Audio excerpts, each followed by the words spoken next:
Olá, amigos, bom estarmos aqui no CDcast, o podcast da sua lição bíblica, nesse espaço virtual de áudio disponibilizado pelo canal Crente Docente.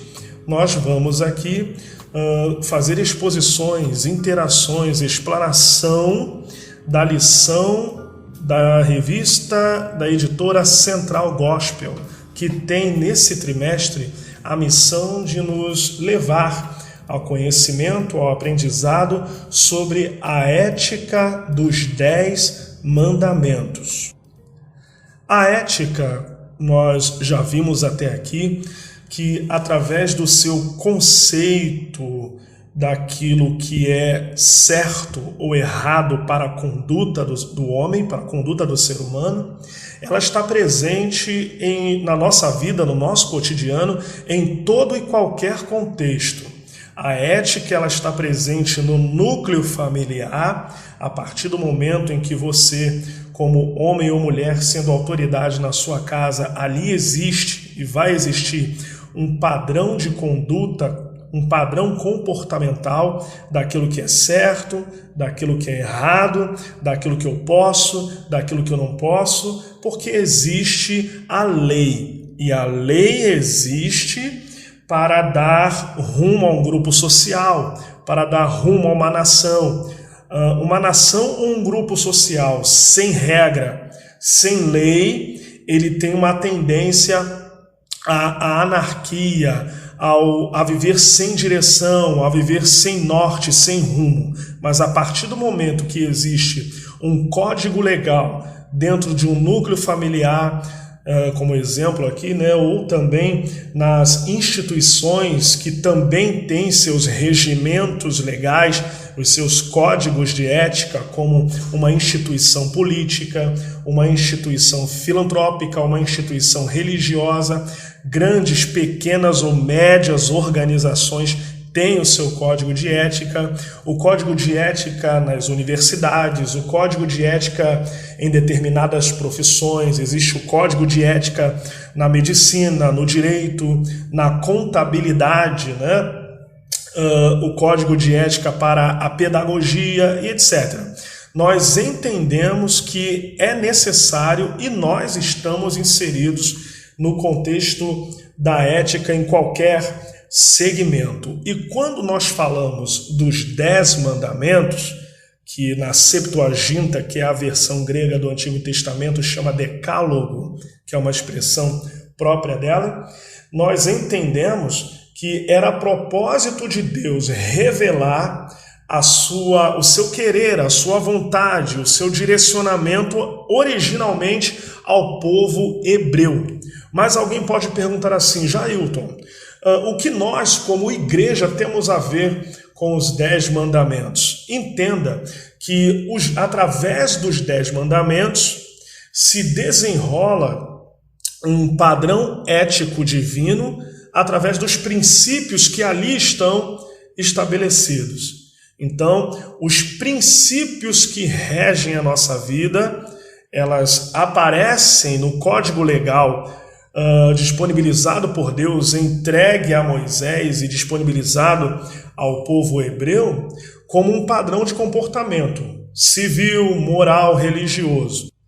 Então não há por que fugir disso, tá? Então Deus, o Deus a quem nós servimos, ele é o Deus da justiça, é o Deus da verdade, é o Deus da santidade. E quando nós falamos em santidade de Deus, nós estamos falando em separação, e esta separação requer um comportamento que agrade a Deus, a separação do crente com o mundo, no que diz respeito a hábitos, costumes, culturas que não agradam a Deus. Então, a ética, o princípio estabelecido no decálogo e a partir dele, nos vem trazer à memória uma necessidade de reposicionamento diante de Deus e dos homens. Cristo resumiu os 10 mandamentos e todo o seu bojo legal como amar a Deus acima de todas as coisas e ao próximo como a si mesmo, está lá em Mateus 22. Agora, na lição dessa semana, que é a lição de número 2, tem por título Existe somente um Deus, partindo do princípio do primeiro mandamento, quando ele deixou escrito nas tábuas: não terás outros deuses diante de mim. Êxodo capítulo 20, versículo 3. E ainda na repetição do decálogo em Deuteronômio, onde está escrito: ouve, ó Israel, o Senhor nosso Deus é o único Senhor. Deuteronômio capítulo 6, versículo 4. Então nós observamos que o primeiro mandamento é Deus se revelando como único e como verdadeiro. É impressionante que naquela época havia entre as nações, principalmente as que estavam ao redor de Israel, falsos deuses. As nações ao redor tinham o seu sistema religioso politeísta e Deus advertiu os hebreus quanto a isso. E nós cremos também que era propósito e vontade de Deus desaculturar a mentalidade do povo hebreu que tinha acabado de ser resgatado de uma nação politeísta, que era a nação egípcia, adoradora de vários deuses. E na lição de número 2 você pode acompanhar que no desencadear das pragas que foram enviadas por Deus para assolar o Egito e tentar sensibilizar Faraó a libertar o povo hebreu naquele contexto, as pragas elas tinham um objetivo: atingir o que os egípcios chamavam de divindade. E tem aí na lição de número 2 a lista de tais deuses para você fazer uma pesquisa mais apurada. E Deus, no levante ali das pragas do Egito, fez distinção entre os egípcios. Deus fez separação entre os egípcios e o povo hebreu inserido ali naquela geografia. Então Deus, na sua sabedoria eterna, já começa a sua instrução legal, deixando claro que ele não tolera nenhum tipo de idolatria. Nós vamos falar de imagens na próxima lição com outro professor, mas entenda que o princípio da adoração já está regido ali.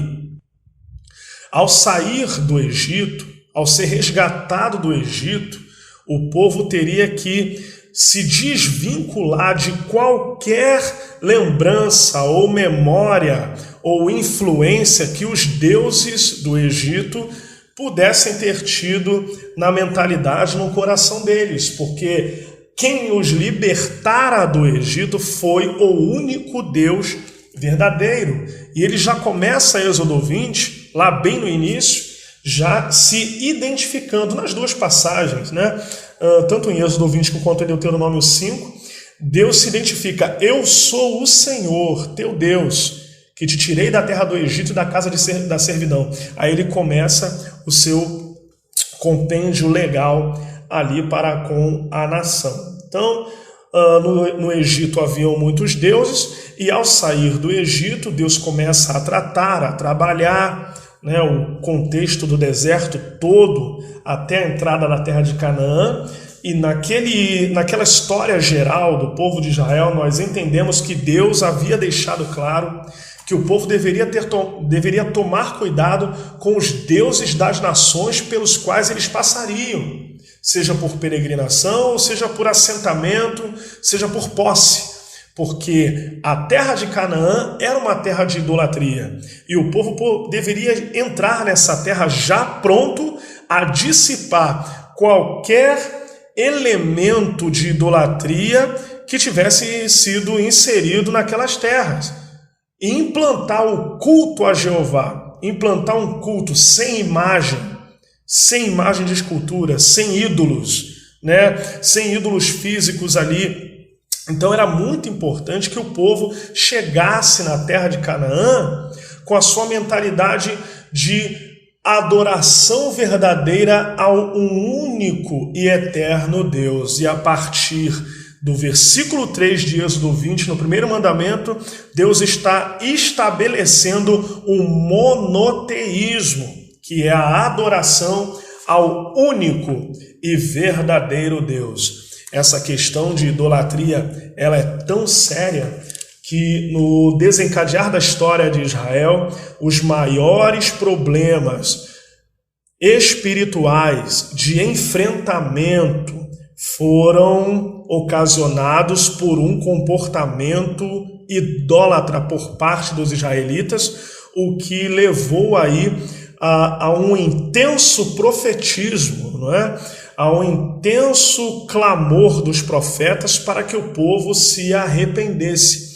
A ida dos filhos de Israel e Judá para seus devidos cativeiros séculos depois foi justamente pela sua desobediência, pela sua prostituição espiritual, que é como os profetas, né, chamam a infidelidade da nação de Israel. Nós sabemos que no final daquele período em que Deus estava advertindo e alertando Israel, sofreu uma invasão assíria e depois Judá sofreu a invasão babilônica. Tudo isso Deus já havia falado para o povo, né, que aconteceria caso eles não mudassem o seu comportamento idólatra. Deus não tolera idolatria, isso faz parte do caráter santo de Deus. Nós devemos adorá-lo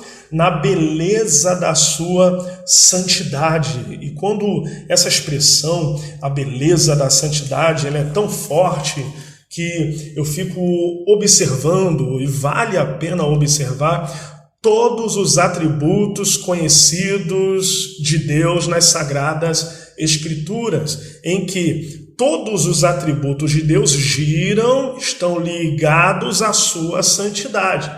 Ele é onipotente, ele é onisciente, ele é onipresente, ele é bondoso, ele é justo, ele é longânimo, ele é poderoso o suficiente para fazer muito mais além daquilo que pedimos ou pensamos, e Deus, sendo Deus na sua santidade, não tolera a idolatria pelo simples fato de tudo o que Deus faz. Deus, com D minúsculo, nenhum pode fazer. Ele é Deus.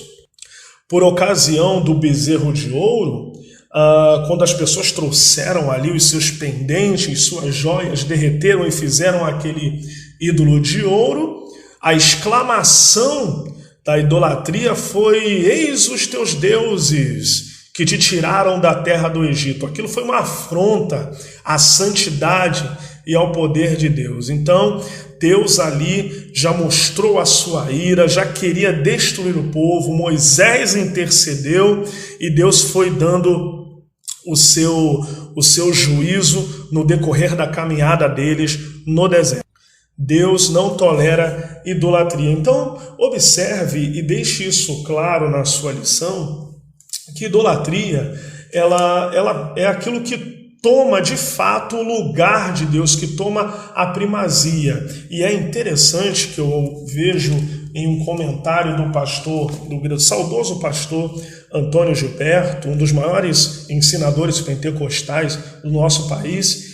Ele comenta dizendo que há muita gente na igreja se arruinando espiritualmente por causa dos ídolos do coração. Ídolos do coração. Ali ele não está mencionando ídolos de prata e ouro, como lá no Salmo 115, que o perigo é o mesmo, mas ídolos do coração, pessoas que se apegam, que desprezam a Deus por causa de sua riqueza, que desprezam a Deus por causa da quantidade de seus bens, que desprezam a Deus por aquilo que ele chama de padrão social ou coisa parecida, são ídolos do coração. Há pessoas que colocam até um filho no lugar de Deus, uma esposa no lugar de Deus, um marido no lugar de Deus, quando na verdade tão certo quanto nós precisamos nos afastar de imagens de escultura, de ídolos de prata e ouro, de gesso,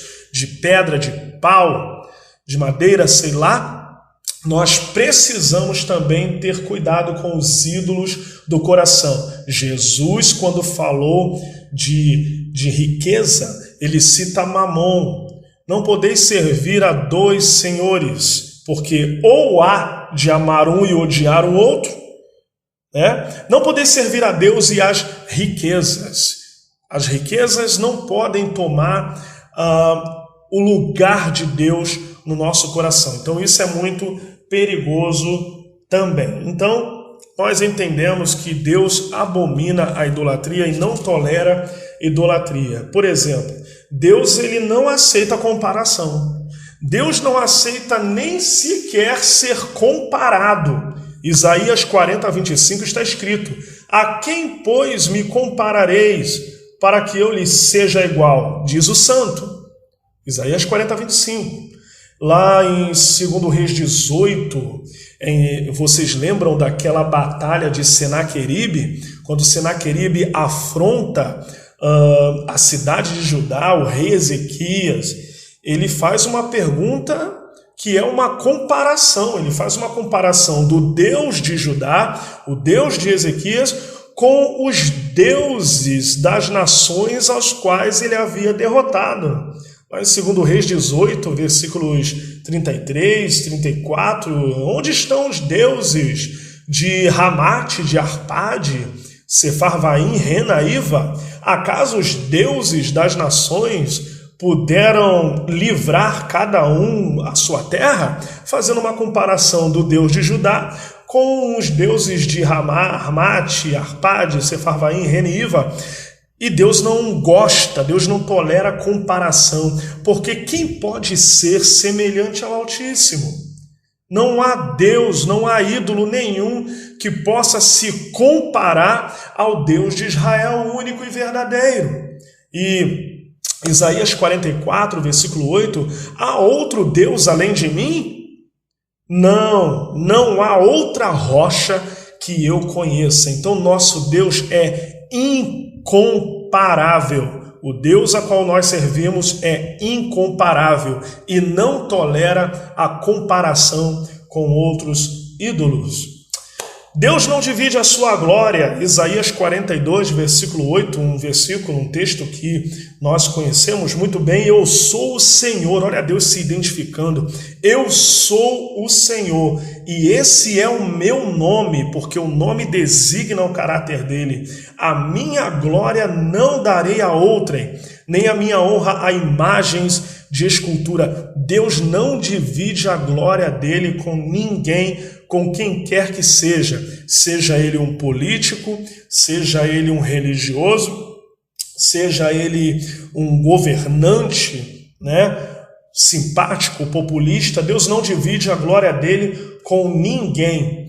Falou o rei e disse, Daniel capítulo 4, versículo 30, não é esta a grande Babilônia que eu edifiquei para a casa real, com o meu grande poder e para a glória da minha majestade? Daniel 4,30, vocês lembram que Nabucodonosor, no auge do seu reinado, ele bate no peito: olha a Babilônia que eu edifiquei para a minha glória e para a minha majestade. Lá em Daniel capítulo 4, o texto conhecidíssimo, você vai ver o que Deus faz com Nabucodonosor, levando ele ao mais baixo nível de miséria para que ele reconheça que é o Altíssimo, o Senhor, que tem o domínio sobre os reinos dos homens e os dá a quem quer. Então, o próprio reino da Babilônia, ele foi erguido pela vontade de Deus e usado por Deus como um instrumento de punição ao povo, coisa que deixou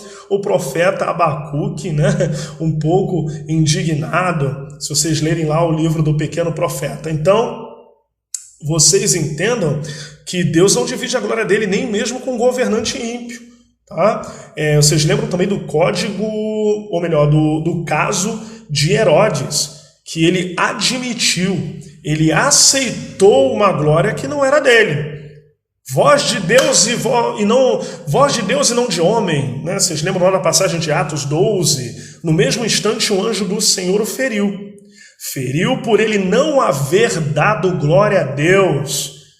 E comido de vermes expirou. Atos 12, 23. Deus não divide a glória dele com ninguém. A glória é dele, a honra é dele, o poder é dele. Os anciãos que estão diante do seu trono, você vai ler isso no Apocalipse, eles cantam a glória de Deus, a glória que está sobre o trono de Deus, sobre a pessoa de Deus, a majestade de Deus. Paulo, o apóstolo, reconhece essa glória e canta lá no hino de adoração em Romanos 11, ó, a profundidade das riquezas, tanto da sabedoria como da ciência de Deus, quão insondáveis são os seus juízos, quão inescrutáveis são os seus caminhos, porque quem conheceu a mente do Senhor ou foi o seu conselheiro, ou quem lhe deu primeiro a ele para que lhe seja recompensado? Porque dele, por ele, para ele são todas as coisas, glória pois a ele eternamente. Amém. Romanos 11, do 33 ao 36. Paulo, o apóstolo, reconhecia essa glória. 2 Coríntios capítulo 4, versículo 7. Temos, porém, esse tesouro em vasos de barro, para que a excelência do poder seja de Deus e não de nós. 2 Coríntios capítulo 4, versículo 7. Isso é para você entender. O apóstolo Paulo, com todo o seu conhecimento teológico, filosófico, político, científico, vocês entendam que de modo algum ele teve a pretensão sequer de se gloriar, mas ele tributava a Deus toda a glória, porque Deus não divide a glória dele com ninguém. Agora, o monoteísmo, ele faz parte da doutrina cristã. A doutrina cristã é monoteísta em todos os seus termos. 1 Timóteo 2,5, porquanto há um só Deus e um só mediador entre Deus e os homens, Cristo Jesus, homem. Tá? Em 1 Coríntios capítulo 8, versículo 6, se você quiser usar esse texto também, todavia para nós há um só Deus, o Pai, de quem são todas as coisas e para quem existimos, e um só Senhor Jesus Cristo, pelo qual são todas as coisas e nós também por ele. Então vocês entendam que a doutrina cristã é monoteísta, tá certo? Deixa eu dar aqui 3 dicas de literatura para vocês pesquisarem, comprarem, lerem. Você pode adquirir aí nos sites, nas editoras, o livro A Ética dos 10 Mandamentos, do Hans-Ulrich Heffler. É um livraço muito bom que vai te ajudar muito como compêndio doutrinário aí para a ministração das lições. O Manual Prático de Teologia, de Eduardo Joyner, é um clássico aí da editora Central Gospel. E um livro que eu gosto muito também, que vai tratar mais de questões filosóficas, né? Isso é importante, tem a ver com ética, que é o livro Teologia Contemporânea do grande Abraão de Almeida. Então, fique com Deus, Deus abençoe a sua vida, a sua família, em nome de Jesus. Até o próximo CDcast. Grande abraço.